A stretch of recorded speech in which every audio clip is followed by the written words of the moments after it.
Il a suffi d'un instant pour faire basculer l'histoire des 12 coups de midi et ce moment, personne ne l'avait vu venir car dans l'arène télévisée, où régnait en maître Émilien depuis des mois, invincible, méthodique, presque inébranlable, s'est soudain levé un homme que personne ne connaissait vraiment, un certain Romain, 44 ans, ingénieur discret, père de famille, sans scandale, ni passé médiatique. Et c'est justement dans cette normalité rassurante qu'a surgi le coup de théâtre le plus inattendu de l'année, car dimanche 6 juillet, alors que tout semblait écrit d'avance, il a frappé fort très fort, renversant l'icône intouchable du midi d'un seul coup précis, net imparable, laissant un plateau médusé, un public entre stupeur et applaudissements étouffés, et Jean-Luc Reichmann, lui-même bouche bée face à cet exploit inespéré, un peu comme si un joueur amateur éliminait Federer en plein Wimbledon. Alors bien sûr, les caméras ont vite saisi l'instant, les regards incrédules d'Émilien, le sourire timide de Romain, le silence pesant de cette page qui se tourne brutalement, mais ce que personne ne savait encore, c'est que cette victoire éclatante allait se transformer en une chute encore plus brutale, car dès le lendemain, Romain allait connaître l'envers du décor. Ce fauteuil de maître de midi tant convoité n'allait pas lui apporter la gloire, mais une pression écrasante, des regards pesants, et surtout une prophétie glaçante, soufflée à voix basse par le champion déchu lui-même, « Méfie-toi, demain sera le plus dur ». Et cette phrase allait hanter Romain jusqu'à sa sortie express, 24 heures plus tard. Une sortie violente, cruelle, comme un revers du destin, le genre de claque que la télévision adore et que les téléspectateurs n'oublient jamais car ce héros d'un jour allait devenir le fantôme d'un exploit, une légende foudroyée, avant même de pouvoir s'asseoir. Il n'avait même pas eu le temps de savourer que déjà il quittait les lieux dégoûtés, vidés, effondrés, lâchés par la chance et rattrapés par la règle implacable du jeu.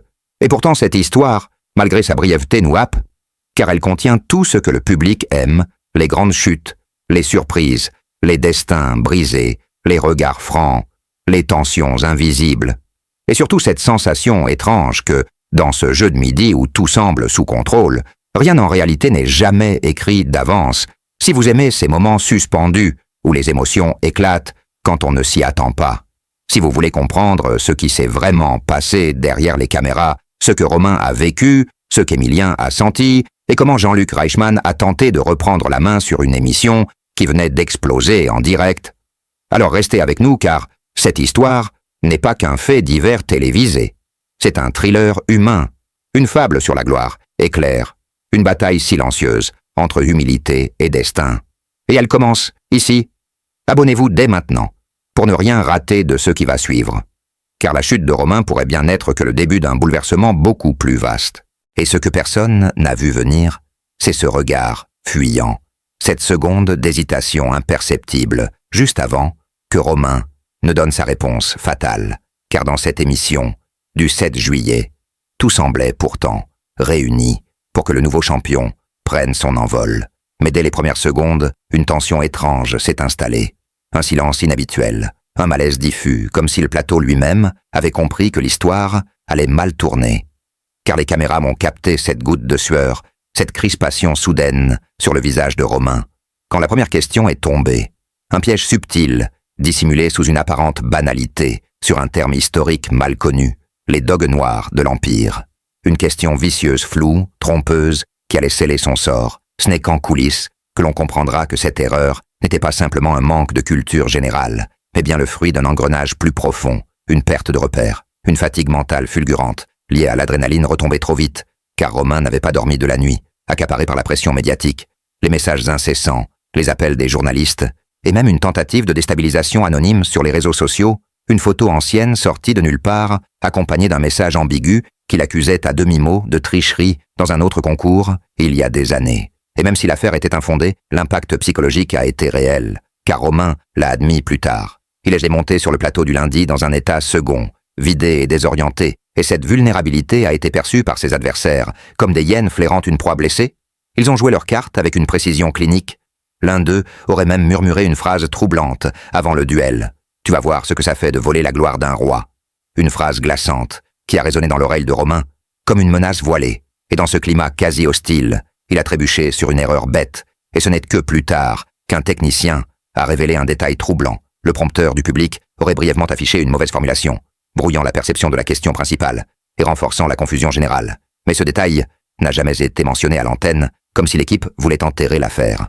Rapidement, pour éviter un nouveau scandale, car déjà certains fans d'Emilien criaient à la revanche divine, affirmant que Romain n'était qu'un imposteur chanceux, puni par le destin.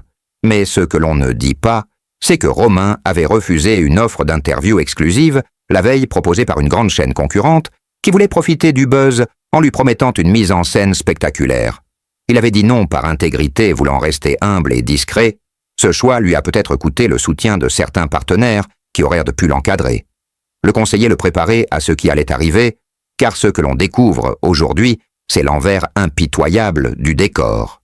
La brutalité du succès, immédiat, suivi d'une solitude abyssale, car Romain a quitté le plateau sans fanfare, sans fleurs, sans applaudissements, simplement escorté vers la sortie, pendant qu'on préparait déjà le retour du prochain candidat, une transition glaciale, comme si sa victoire historique n'avait jamais existé. Si cette histoire vous a captivé, si vous voulez découvrir d'autres rebondissements inédits, des coulisses surprenantes et des vérités cachées derrière les plus grands moments de la télévision française, alors n'hésitez pas à vous abonner à notre chaîne. Chaque jour, nous vous dévoilons ce que personne d'autre n'ose révéler. Témoignages exclusifs, analyses choquantes, enquêtes poussées.